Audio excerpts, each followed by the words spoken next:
Alrighty, so on the screen you should be seeing some summons from when I was grinding out some Stellar Jades for Firefly, because I was trying to get the E1, and there's a bunch of Jades in this one. Future ZDB or summons, hello? Not those summons, what the heck? Yeah, that one, there you go. Alright, awesome. So, there's some summons on the screen. I was in a VC with a friend, and he was watching me grind out some summons, and he's like, all right, watch this one. So I did a multi, that I grinded up, and I got nothing. He's like, oh, how close are you? And I said, I think I was 40 pulls in, so I was like, oh, I should, like, potentially get a 5-star for the banner ends. However, if I lose 50-50, it's GG. So he said, hey, you know, happy birthday, since my birthday's on the 28th.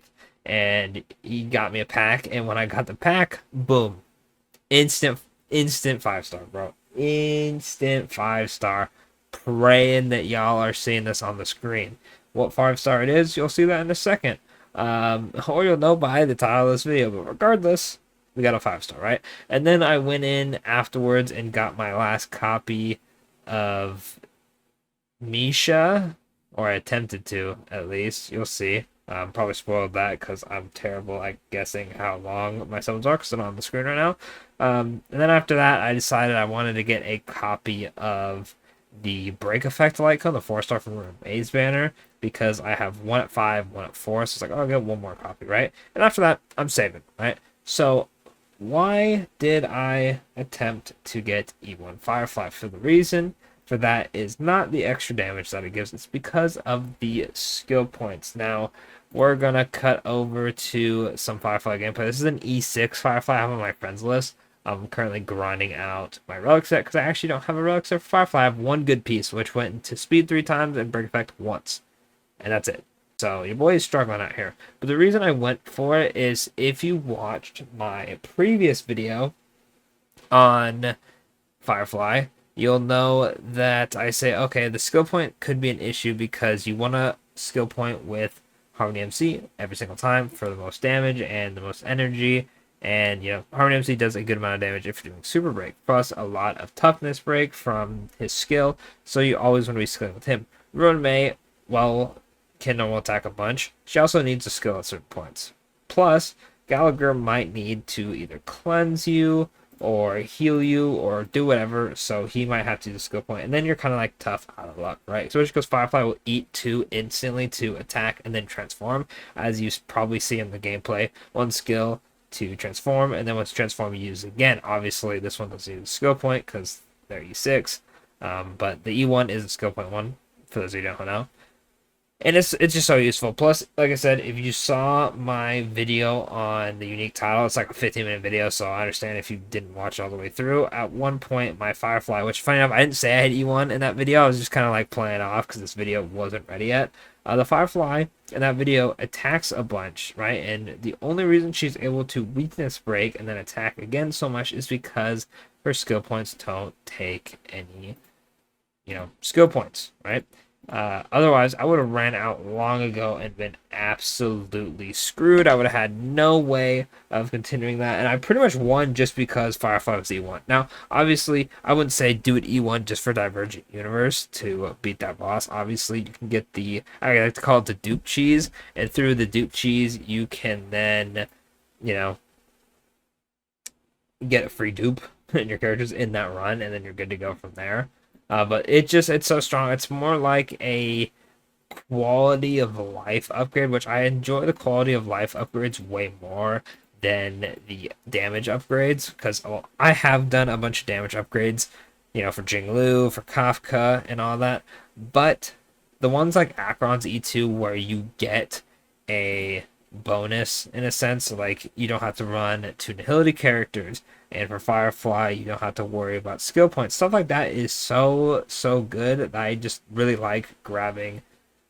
I just like getting stuff like that, right? So I wasn't too worried about getting her light cones, so I figured I'd go for the E1, right? E1 is insanely strong. I highly recommend it. E2 is also really good, but honestly, if you can just get E1, I think Firefly will pretty much just be chilling for the most part. Unfortunately for me, of course, as you saw, that one had defense break effect, HP break effect. Like, what are they doing to me, bro? What are they doing to me?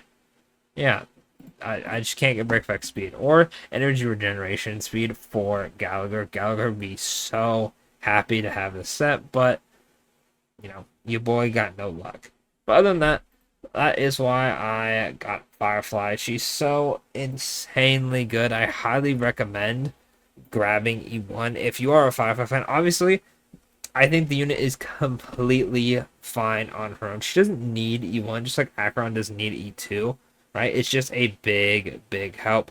Plus, this isn't a bad banner, so if you potentially want to summon on Firefly in the future, you might be summoning on a way worse banner, right? You could be summoning in the banner, could be like Arlen, um, let's see, like Arlen, Donhang, and let's just say like Serval. I'm not saying Serval's like completely awful and unusable, but those three aren't nearly as useful as Gallagher, Misha, and Jue. So there's that. Plus, like E6 Gallagher, very, very nice unit. So I'd recommend summoning for the E1, right? This isn't, like I said, I'm not trying to convince everyone on the planet. If you want to save or you don't want to summon Firefly at all, that's up to you. If you want the light cone over the E1, I'd say you're making the wrong choice, but in the end, it is up to you. I just think the E1 has so much value. Plus, it does give you a little bit of extra damage. Now, if you compare it to like Ruin May, I said in the video, I think Ruin May's E1 is probably going to be better overall because you can run her on different teams. And I actually don't even have her Lycon. I just have E1 S0, or sorry, E0 S0 Ruin May. But looking at Firefly, I was just enjoying her gameplay too much, and that was my one gripe. So I succumbed to the Gotcha Demon. But from here on out, we're still going for the slight spender with the battle passes and the login bonuses. Wasn't going to intend on buying a pack. It was just kind of if it happened, it happened. Luckily, my friend, pretty well off, so he decided to help me out. Shout out to your boy has no dad. That's just his name online. I'm not making fun of him for not having dad. I promise. He'll probably be in the comments being like, "Hey, don't worry, don't cancel this guy." Great guy. Wish him the best in life. But otherwise, let me know in the comments if you guys went for E1. What was the pushing point? Were you just summoning a Firefly just to summon on her? Did you want the E1? Were you going for the E2? If you got E2, why'd you go for E2? Is your favorite character? And for those of you who wailed, who went for E6, right? Because I've only seen one E6 so far on my friends list or in the wild, which is nice because I actually could not find an E6 Robin friend at all when she dropped, and I still haven't. So if y'all know any E6 Robins who would like me on their friends list, that would be pretty damn cool. Not gonna lie about that. That'll be it for the video. Don't forget to like, subscribe for more Star Wars content, and I'll catch y'all in the next one.